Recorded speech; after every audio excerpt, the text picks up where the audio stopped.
Hi, this is Roger, thanks for dropping by, and this will be the last in the set of the chosen few or Project Orchid videos, and that will complete the benchmarking of the selected orchids.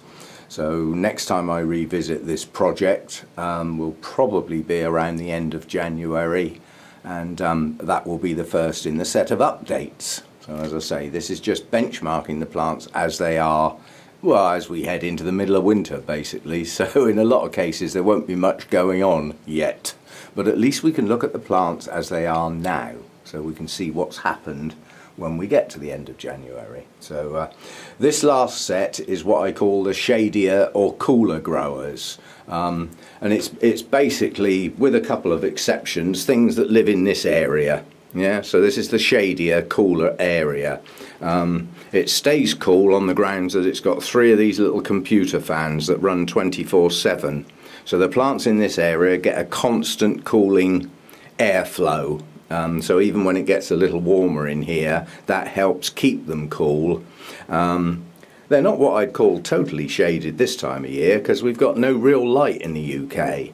So even though like some of those Restrepias are right against the glass there, they don't really get any sun that's of significance. The sun does come in through there when we get some, but it's literally only for about an hour and it's gone again. So it's minimal and it's so weak as to not to worry.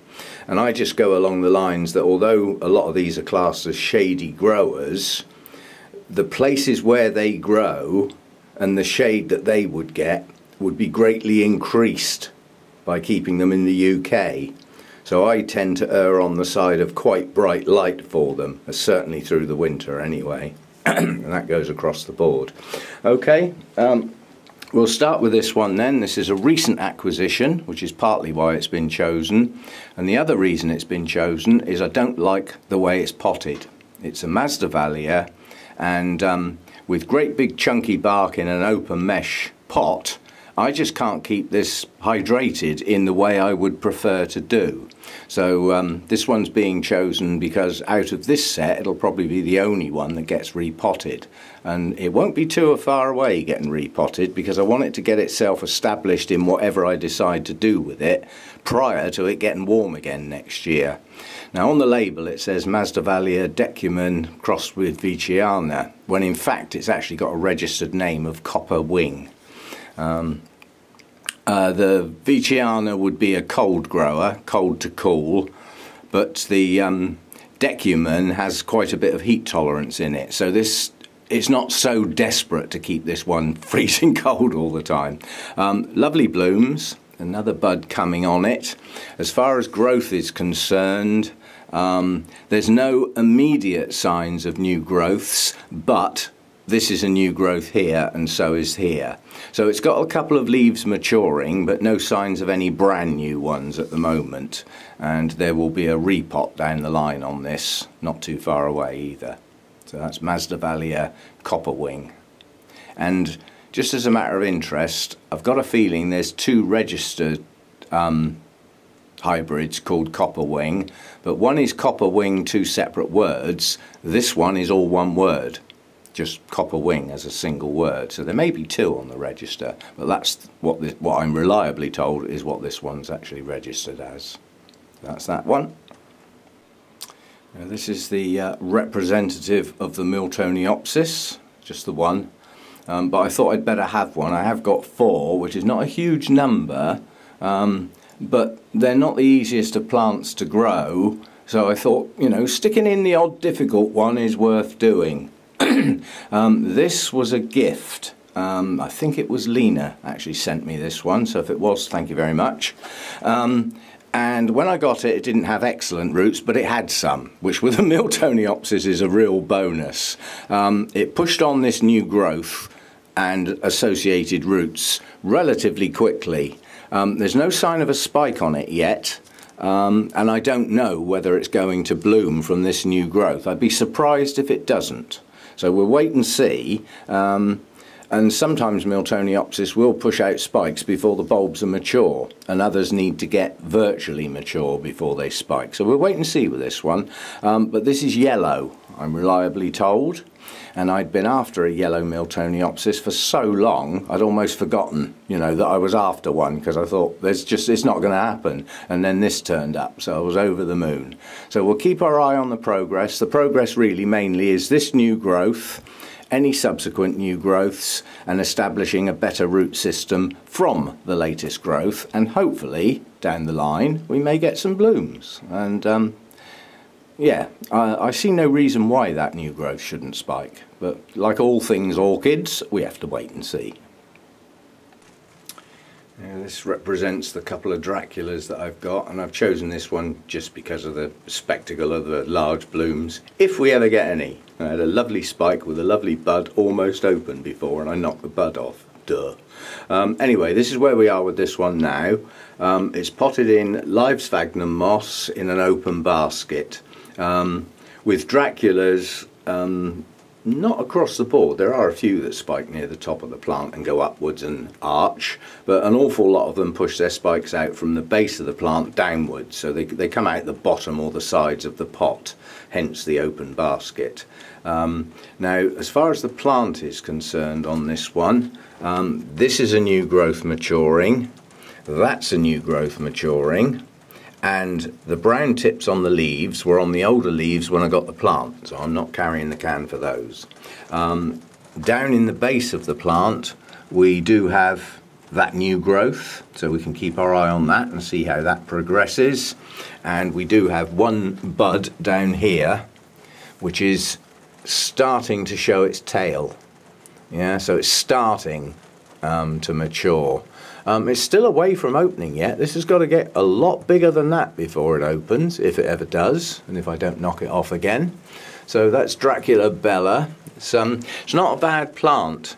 As me buying plants go, that was a very expensive plant, but I wanted it. And as I've said before, I've got to the position now with my sort of extra funds from YouTube that if I see a plant I want and it's a good one, I get it. And I don't worry about the price anymore like I used to. You know, I used to be very reserved in my purchasing, and looking at the plant I'd think, no, that's far too much money for that plant, I'm not paying it. Whereas now the plant itself is more important, and I wanted this particular Dracula. So I did pay quite a bit for it. Anyway, that's how that one is, and it's coming along. It seems to have adapted to my environment. That actually came from Burnham's on my visit back in there when they had their summer fair. Yeah, it's not a good time to transfer a Dracula from one environment to another in the middle of the summer, but it seems to have grown, you know, taken off okay. Some signs of some new roots pushing down, so it's growing new roots and it's pushing up new growth. So I think it, providing we don't get another heat wave next year, I think it should grow on quite nicely.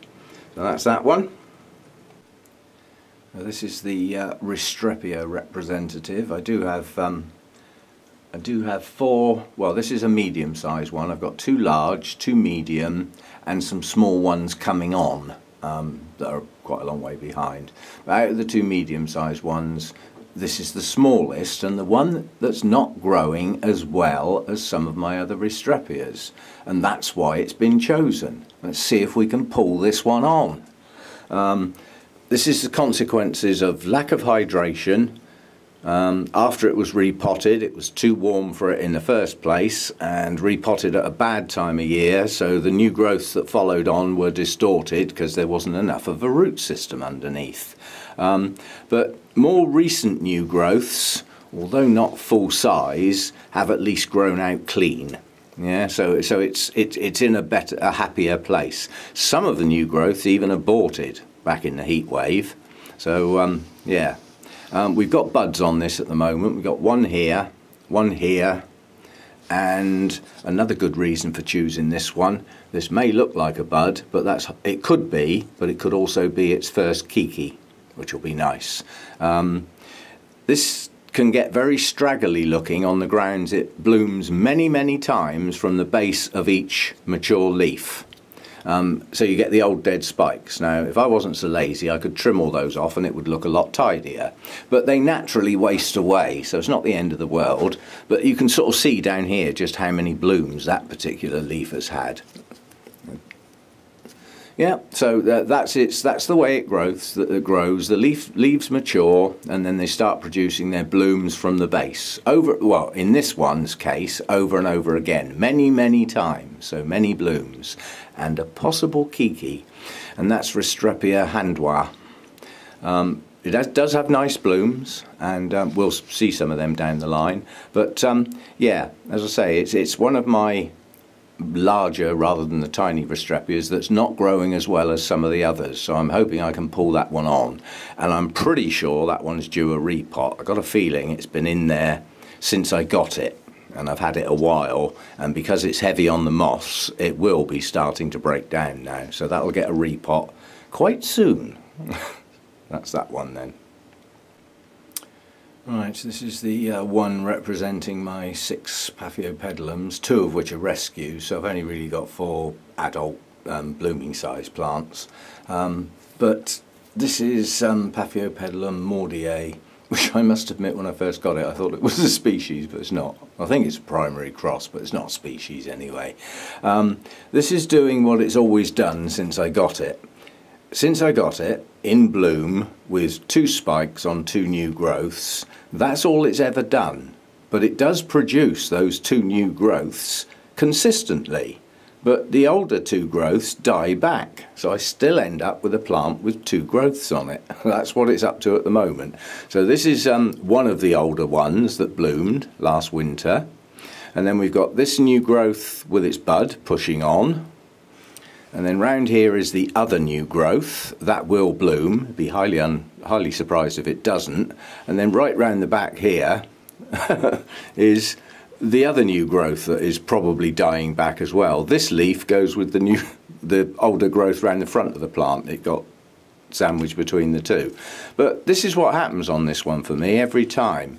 The only thing I will say is it has grown quite a few roots this year, and I need that out of that pot. It's far too big.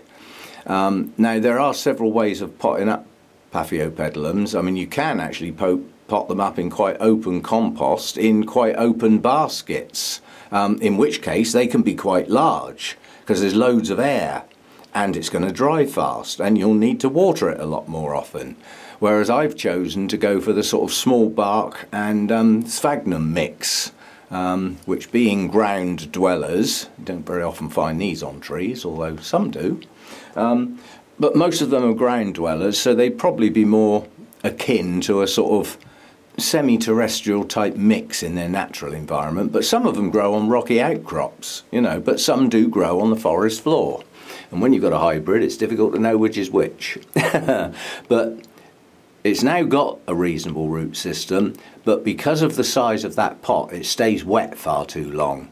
So come later in the winter, but before it starts getting too warm, all of my Paphiopedilums will be repotted, so this will get a repot down the line. But I'll be doing all of them. I like to keep their media fresh. This time round, if I can get those roots to bend in it, I will put it in a smaller pot.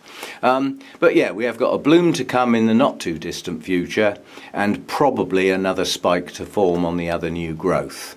And, you know, we'll see how we can progress with this, but I suspect it will do exactly the same thing again. After it's bloomed, 2 new growths will start, and then the 2 growths that have bloomed will eventually die off, leaving the 2 new ones. It's done that since I've got it. I'd like to stop it and get a much bigger plant, and possibly more than 2 growths at a time. That would be good, and get a bush with lots of blooms on. Anyway, don't hold your breath. That's the Paphiopedilum moredi. Now, I haven't got many Phalaenopsis, but I thought I ought to include one because it'll be something that probably everybody watching has got at least one and may even have lots and lots. So I thought I'd better include one.